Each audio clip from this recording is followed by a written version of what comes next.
Bismillahirrahmanirrahim. Assalamualaikum warahmatullahi wabarakatuh. Alhamdulillahi rabbil alamin. Wa bihi nasta'in ala umuri dunya waddin. Wassalatu wassalamu ala ashrafil anbiya'i wal mursalin wa ala alihi wa ashabihi ajma'in. Qala Allah ta'ala fil Qur'anil Karim, a'udzu billahi minasy syaithanir rajim. Zaharal fasadu fil barri wal bahri bima kasabat aydin nas liyudhiqahum ba'dal ladzi 'amilu la'allahum yarji'un. Shadaqallahul 'azim.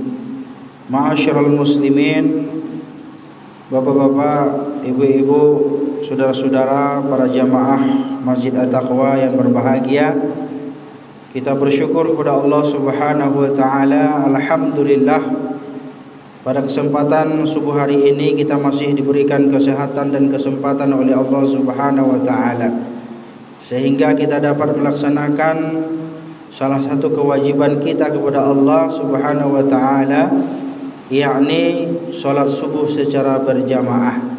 Mudah-mudahan Allah Subhanahu wa taala menerima segala amal ibadah kita. Amin ya rabbal alamin. Bersolawat kita buat junjungan kita Nabi Allah wa Rasulullah Muhammad sallallahu alaihi wasallam. Allahumma salli wa sallim wa barik ala nabiyyina Muhammad wa ala ali Muhammad. Bapak-bapak, ibu-ibu, para jamaah Masjid At-Taqwa yang berbahagia, pada kesempatan momentum hari ini tanggal 18 Agustus pada tahun 2024, alhamdulillah, sebagaimana yang kita maklumkan bahwa pada tanggal 17 Agustus kemarin kita telah melaksanakan yang namanya peringatan Hari Kemerdekaan negeri kita tercinta, yaitu Negara Kesatuan Republik Indonesia yang ke-79 tahun.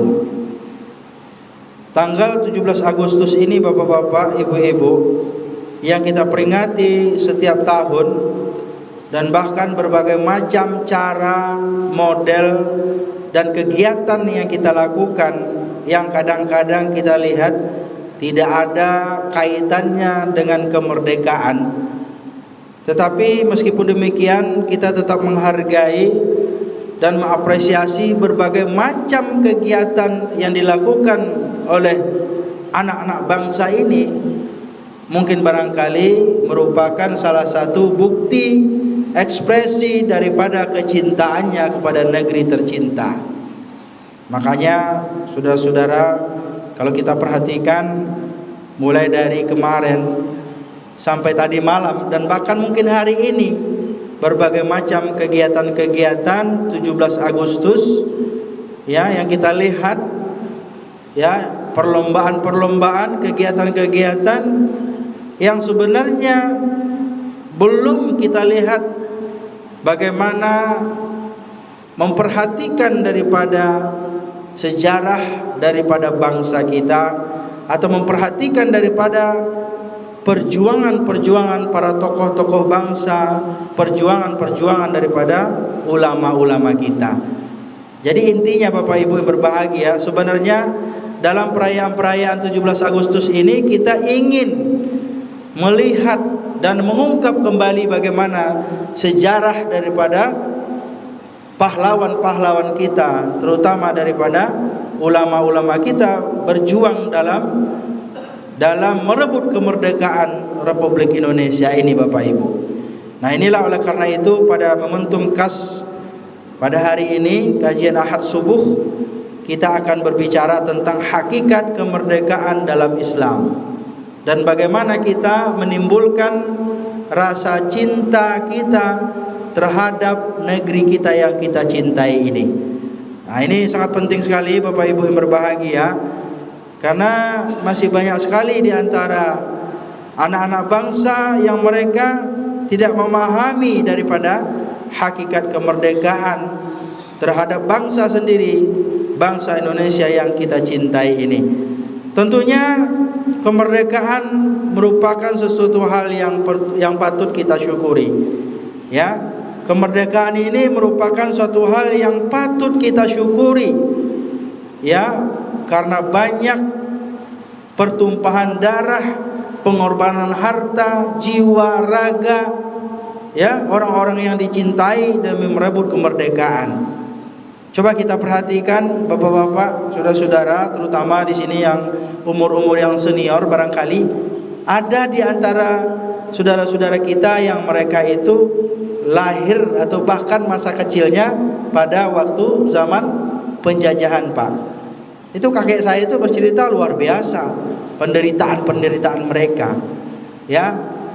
Dan bahkan yang namanya makan itu sulit sekali, Pak. Sekolah apalagi, ya, karena zaman perang, ya, apalagi zaman penjajahan Jepang, Pak. Itu sangat sadis sekali. Nah, oleh karena itulah kita sebagai anak-anak bangsa, sebagai warga negara yang baik, tentu kita bersyukur kepada Allah Subhanahu wa taala atas kemerdekaan ini. Karena kalau kita lihat, Pak, masih banyak negeri-negeri, negara-negara yang masih belum merdeka, Pak, atau masih berkonflik. Ya, salah satunya yang masih dijajah saat ini adalah negeri Palestina, Pak. Insya Allah hari ini ada aksi solidaritas untuk Palestina, ya, nanti di Jakarta Pusat, ya, di sekitaran Monas. Insya Allah setelah subuh ini saya berangkat ke sana dan saya juga insya Allah ikut di sana. Ya, ini adalah bagian dari salah satu bukti solidaritas kita kepada bangsa dan rakyat Palestina, dan kita mendukung atas kemerdekaan negara Palestina. Jadi intinya Bapak Ibu berbahagia, di zaman sekarang, zaman era milenial ini masih ada penjajahan, ya, yang dilakukan. Salah satunya yang dirasakan oleh saudara-saudara kita bangsa Palestina saat ini, Pak, dijajah oleh Zionis Israel, Pak. Saban hari, saban waktu, setiap saat mereka itu dibombardir oleh tentara-tentara Zionis Israel, ingin menguasai Palestina secara keseluruhan, ingin hanguskan rakyat dan bangsa Palestina. Ini adalah merupakan suatu hal yang sangat prihatin bagi kita, Pak.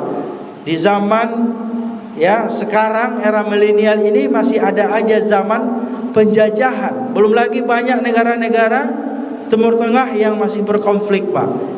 Ya, negara-negara Afrika, Sudan, Libya, dan bahkan Afghanistan dan lain sebagainya.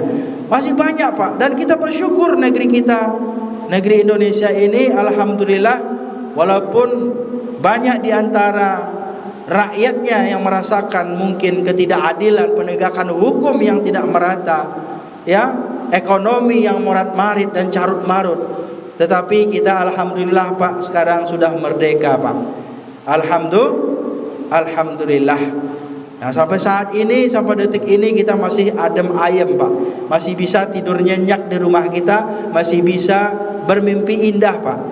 Coba kita lihat banyak di antara saudara-saudara kita bangsa-bangsa lain yang mereka itu sangat sulit sekali, ya, mendapatkan ketenangan dan ketentraman, dan bahkan, Pak, gak bisa sholat seperti yang kita lakukan saat ini, Pak.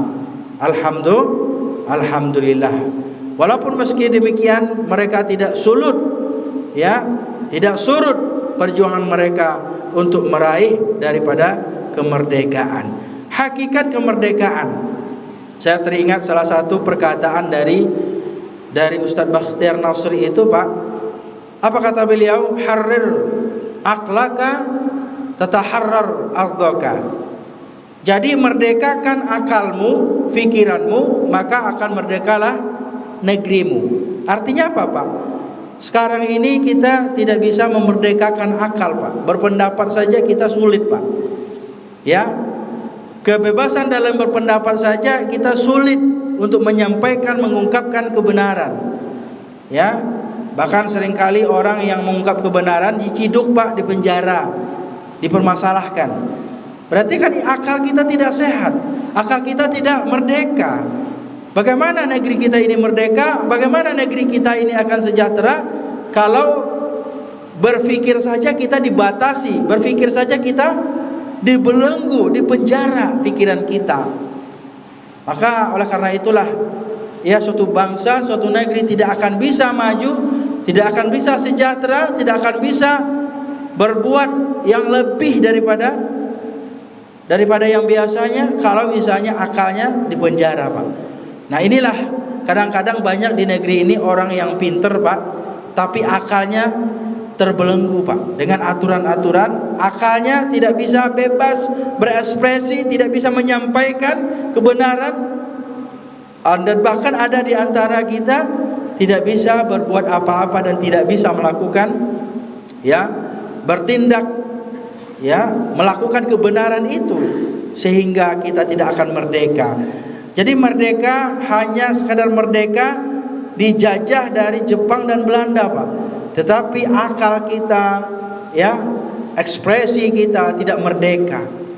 Ya, pemikiran kita tidak merdeka. Maka inilah kebanyakan di antara bangsa-bangsa yang maju, mereka itu merdeka akalnya. Merdeka akalnya, maka akan sejahteralah negerinya. Inilah hal yang penting kita cermati, bahwa hakikat kemerdekaan itu juga di dalam Islam, menurut Syekh Al-Utsaimin rahimahullah ta'ala mengatakan, al-hurriyah, ya, yaitu haqiqah al-hurriyah hiya al-ubudiyah lillah. Hakikat kemerdekaan itu adalah pada dasarnya al-ubudiyah lillah, seseorang yang dapat beribadah kepada Allah Subhanahu wa taala. Ini menjadi penting, Bapak Ibu. Kalau ada orang yang tidak merdeka, tidak bisa beribadah sesuai dengan keyakinannya, dengan agama yang dia anut di negeri ini, berarti mereka belum merdeka. Dan ini adalah salah satu keistimewaannya kita sebagai umat Islam, bahwasanya di negeri tercinta ini alhamdulillah tidak ada batasan, tidak ada larangan bagi kita untuk beribadah, terutama datang ke masjid-masjid untuk melaksanakan ibadah kepada Allah. Maka kita bersyukur kepada Allah Subhanahu wa taala, karena masih banyak di luar sana, di negeri sana, di luar negeri sana, masih banyak di antara mereka yang tidak bebas dalam melakukan peribadatan sesuai dengan apa yang dia yakini, terkhusus umat Islam. Dan bahkan juga Bapak Ibu yang berbahagia, belakangan ini banyak sekali hal-hal yang bertentangan, ya, dengan nilai-nilai agama yang kita anut, dan bahkan bertentangan nilai-nilai Pancasila sebagai dasar negara kita. Apa itu? Permasalahan yang viral kemarin, yaitu dilarangnya bagi paskibraka untuk memakai hijab waktu melaksanakan upacara 17 Agustus di IKN. Ini kan merupakan salah satu perbelengguan, ya, salah satu ketidakmerdekaannya kita sebagai umat Islam dalam melaksanakan ajaran syariat yang kita anut. Nah, ini sudah mulai ini Islamfobia, ya, yang mana nilai-nilai keislaman, kebiasaan-kebiasaan dalam Islam, dan bahkan syariat-syariat Islam satu persatu mulai dihalang-halangi untuk dilaksanakan di negeri kita. Mudah-mudahan Allah Subhanahu wa taala memberikan petunjuk kepada pemimpin-pemimpin kita, sehingga kita dapat melaksanakan, ya, ajaran Islam, ajaran agama ini sesuai dengan keyakinan kita masing-masing. Amin ya rabbal alamin. Maka Bapak Ibu berbahagia, saya ingin menyampaikan salah satu peristiwa, ya. Ini peristiwa bagaimana Rasulullah SAW menceritakan, ya, ketika beliau itu sangat sedih dan sangat berat hatinya meninggalkan kota Mekah, tanah kelahirannya. Ketika itu beliau hijrah ke kota Madinah. Di saat di Gua Sur, beliau kemudian melihat kota Madinah kota Makkah seraya beliau mengatakan, engkau adalah negeri yang paling aku cintai. Ya Makkah, wahai Makkah, engkau adalah negeri yang aku cintai, negeri yang aku rindukan, negeri yang paling sangat aku sayangi. Kenapa? Karena Makkah adalah tempat kelahirannya. Rasulullah itu sangat sedih Pak ketika dia itu meninggalkan kota Makkah di saat pergi berhijrah ke kota Madinah. Kata beliau, sekiranya pendudukmu, negerimu tidak mengusirku, maka niscaya aku tidak akan pernah meninggalkanmu wahai Makkah. Nah, ini menandakan bahwa Rasulullah itu adalah cinta tanah air Pak. Beliau itu cinta tanah air, ya, sayang terhadap tanah kelahirannya, sehingga dari itulah kemudian turunlah firman Allah Subhanahu wa taala, wa ka'ayyim min qaryatin hiya ashaddu quwwatan min qaryatika allati akhrajatka ahlaknahum fala nasira lahum. Dan betapa banyak negeri-negeri yang penduduknya lebih kuat dari penduduk negerimu wahai Muhammad, yang telah mengusirmu itu kami telah binasakan mereka, maka tidak ada seorang penolong bagi mereka. Ini adalah salah satu contoh Pak, ketika nabi-nabi sebelum Nabi Muhammad itu, ketika nabi-nabinya mereka itu hijrah meninggalkan kotanya, ya, tanah kelahirannya, kemudian Allah Subhanahu wa taala memberikan bencana kepada negeri itu. Tetapi karena Makkah ini adalah negeri yang paling disayangi Nabi, negeri kelahirannya, Allah Subhanahu wa taala memberikan perlakuan khusus Pak. Ya, makanya Allah taala itu memberikan perlakuan khusus karena Makkah adalah negerinya Nabi Muhammad, tanah kelahirannya, maka Allah tidak memberikan bencana ke kota Makkah. Coba bayangkan Pak, kalau nabi-nabi sebelumnya itu langsung dihancurkan, ya, ketika nabi-nabi mereka itu diusir, ya, pindah dari kota itu, maka langsung Allah secara spontan memberikan apa? Memberikan bala, ya, cobaan bagi negeri yang mengusir para nabi-nabi mereka.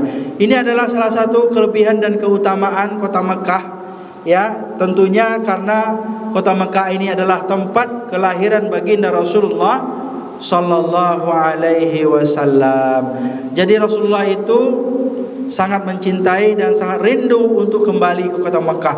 Makanya Pak, setelah Rasulullah itu berhasil di kota Madinah, kemudian Rasulullah balik ke kota Mekah, makanya ada namanya Fathu Makkah, ya, yaitu meraih kembali, merebut kembali, yaitu kota Makkah. Setelah Islam berjaya. Maka Bapak Ibu yang berbahagia, cinta kepada sesuatu memang tidak hanya diucapkan, tidak hanya ditulis dalam status kita.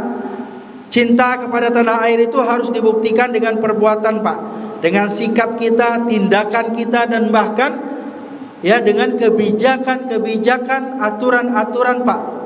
Kalau kita cinta terhadap negeri ini, tentunya para pemimpin-pemimpinnya, para pejabat-pejabatnya tidak sembrono, tidak ugal-ugalan dalam mengatur negeri ini, ya.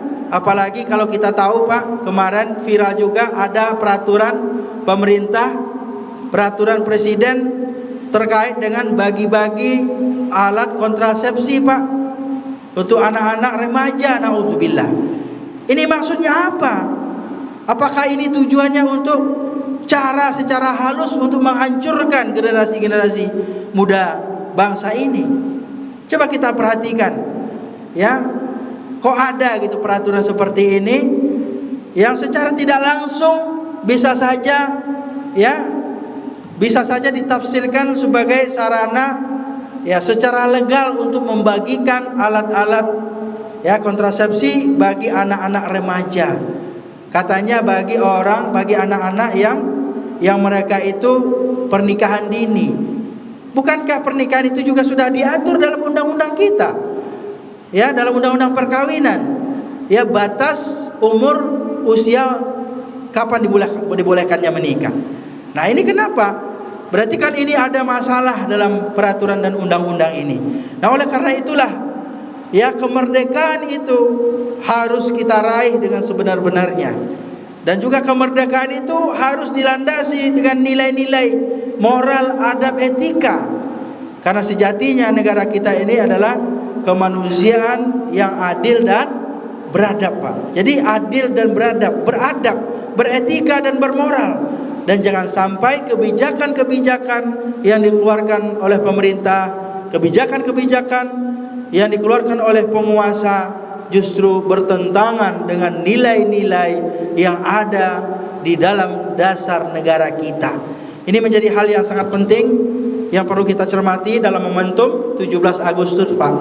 Ya, tahun ini 79 tahun kemerdekaan Republik Indonesia, negara yang kita cintai. Maka paling tidak sebagai kesimpulan kajian kita, Pak, ada 3 hal yang mesti kita lakukan ya sebagai bukti kecintaan kita kepada negeri kita yang kita cintai ini. Yang pertama, apa yang kita lakukan? Bukti cinta kita kepada negeri ini adalah membangun peradaban yang mulia, Pak. Akhlakul karimah. Dimulai dari mana, Pak? Dari rumah kita, keluarga kita masing-masing, Pak. Karena bangsa yang besar itu, Pak, tidak akan mungkin secara otomatis simsalabin lahir gitu ya tanpa dimulai dari keluarga. Maka keluarga inilah yang perlu kita bina dengan baik, akhlakul karimah, ya, etika, moralnya, adabnya, ya, karena bangsa yang memiliki etika dan moral yang mulia adalah bangsa yang memiliki peradaban, Pak. Kalau bangsa itu sudah hilang peradabannya, hilang etikanya, Pak, maka bangsa itu juga akan hancur, Pak. Sebagaimana salah seorang ulama Mesir mengatakan pada tahun 1932 itu, Pak, ya, apa kata beliau yang bernama Syauqi Bek? Innamal umamul akhlaqu ma baqiyat wa in humu zahabat akhlaquhum zahabu. Kata beliau bahwasanya suatu bangsa akan kekal selama-lamanya, Pak. Suatu bangsa akan maju ketika mereka itu memiliki yang namanya peradaban, Pak. Memiliki akhlak. Suatu bangsa akan dihargai, akan maju peradabannya kalau mereka itu memiliki akhlak. Tetapi apabila akhlaknya sudah lenyap, ya, maka lenyaplah bangsa itu, Pak. Kalau akhlak sudah tidak jadi prioritas dalam negeri kita ini, peradaban, ya, adab sudah tidak dipergunakan, adab sudah tidak menjadi suatu hal yang penting di negeri ini, maka ingatlah negeri itu akan lenyap, Pak. Akan hancur, akan lebur, tidak akan bisa lagi dipertahankan. Peradaban itu adalah mulai salah satu, ya, dasar dan landasan dalam sebuah kesuksesan dalam mengatur negara, Pak. Makanya kalau ada pejabat-pejabatnya, para penguasa-penguasanya, atau siapapun di antara anak-anak bangsa yang mereka itu merusak dari akhlak, merusak dari peradaban bangsa ini, maka ingatlah bangsa ini akan lenyap, bangsa ini akan runtuh, bangsa ini akan berserakan, bangsa ini tidak akan utuh. Kenapa? Karena mereka melupakan yang namanya adab, etika, dan akhlakul karimah. Maka inilah pentingnya dalam rumah tangga, dalam keluarga, dalam masyarakat kita membina yang namanya akhlakul karimah. Inilah yang pertama yang perlu kita catat, Pak. Ya, kita ikut membangun peradaban bangsa yang mulia. Yang kedua apa, Pak? Bukti cinta kita kepada tanah air negeri ini adalah melestarikan lingkungan hidup, Pak. Lingkungan hidup. Kenapa bencana demi bencana sering terjadi, ya, di negeri kita ini? Bukan hanya sekadar fenomena alam, tetapi karena banyak manusia yang berupaya untuk meraup keuntungan dari alam ini. Mereka lupa bahwa kewajiban sebagai seorang muslim mereka itu adalah melindungi dan melestarikan bumi ini di mana mereka tinggal, Pak. Makanya zuharul fasadu fil barri wal bahri bima kasabat aydin nas, kata Allah, telah nyata kerusakan di darat dan di lautan. Apa sebabnya? Karena dari tangan-tangan jahil manusia, Pak. Perbuatan-perbuatan manusia, ya, yang jahil, Pak. Jahil karena mereka tidak melihat dari dampak lingkungannya, Pak, dampak sosialnya. Mereka hanya meraup keuntungan dari alam ini, sumber daya alam ini, mereka lupa dengan manusia-manusia yang tinggal di sekitarnya. Coba kita lihat Pak, banyak pertambangan-pertambangan itu, ya mereka itu hanya menginginkan keuntungan-keuntungan, dan kemudian mereka lupa melestarikan dan menjaga, merawat manusia-manusia yang ada di sekitarnya. Coba kita perhatikan. Maka sebagai bangsa yang merdeka, tentu kita harus ikut ambil andil, ya, dalam mengatur, ya, dalam mensiasati bagaimana, ya, mensiasati agar alam yang kita cintai ini sumber dayanya tidak habis, sumber dayanya tidak hancur, dan kemudian kita berharap ke depan bahwa anak-anak cucu kita ke depannya itu mereka masih bisa melanjutkan, ya, kehidupannya, dan mereka mendapatkan kehidupan yang layak, dan mereka juga bisa melestarikan alam ini. Inilah harapan kita yang kedua Pak, ya, sebagai bukti cinta syukur kita kepada bangsa ini, kita ikut melestarikan alam jagat raya ini, bukan merusak daripada alam jagat raya. Yang terakhir Pak, yaitu adalah yang ketiga, bukti cinta kita pada negeri ini adalah kita memahami dan menegakkan hukum yang adil dan benar Pak. Hukum yang adil dan benar. Tentunya bagi penguasa-penguasa ini menjadi penting Pak, karena mereka lah para penegak-penegak hukum gitu ya. Mereka lah yang menjadi pemimpin-pemimpin kita. Kita ya sami'na wa ata'na. Kita berperan sebagai orang yang mendukung atas kebijakan-kebijakan pemerintah. Tentunya kebijakan yang benar dan kebijakan yang adil Pak. Kalau sekarang kalau kita lihat hukum itu, kalau nggak viral Pak, itu nggak ada tindak lanjut hukumnya Pak. Ya kan, kasus pembunuhan lah, pemerkosaan lah, korupsi lah, ya kan, koruptor dan lain sebagainya, kriminal, ya, narkoba, judi online dan sebagainya. Kalau nggak viral Pak, nggak ditindaklanjutin. Kalau nggak viral, hukum itu tidak akan tindak lanjut, tidak akan proses. Inilah kekhawatiran bangsa kita saat ini, negeri kita yang seperti ini. Ya, bagaimana hukum itu bisa ditegakkan dengan adil? Bagaimana hukum itu bisa ditegakkan dengan yang benar? Kalau para penegak-penegak hukumnya, mereka itu tidak bisa, ya, memahami hukum itu, tidak bisa menegakkan hukum itu dengan baik dan benar. Ya, kita juga sebagai rakyat, sebagai anak-anak bangsa sangat khawatir dengan kondisi keadaan penegakan hukum di negeri kita ini. Apalagi kalau misalnya Pak, penegakan hukum itu bukan bela yang benar, tapi bela yang bayar. Ya, semakin besar bayarannya, semakin cepat hukumnya ditegakkan Pak. Dan bahkan hukum yang benar pun, kasus yang benar pun bisa lenyap Pak dengan kasus yang tidak benar Pak. Apalagi dengan kamuflase, ya, pengalian isu dan lain sebagainya. Bagaimana bangsa ini maju? Bagaimana bangsa ini bisa sejahtera, rakyatnya tentram, ya, kalau penegakan hukum di negeri kita ini masih tebang pilih Pak. Apalagi istilahnya ada hukum seperti pisau Pak, ya, pisau ke bawahnya tajam, ke atasnya tumpul. Inilah kondisi hukum di negeri kita. Ini adalah bagian dari ketidakmerdekaannya kita sebagai anak-anak bangsa. Ya, bahwasanya kita tidak mendapatkan keadilan di negeri kita sendiri. Banyak kasus-kasus, banyak kejadian-kejadian, peristiwa-peristiwa, kalaulah tidak uang, duit yang duluan yang menjadi jaminannya, maka hukum itu sulit untuk ditegakkan. Inilah fenomena yang terjadi di negeri kita.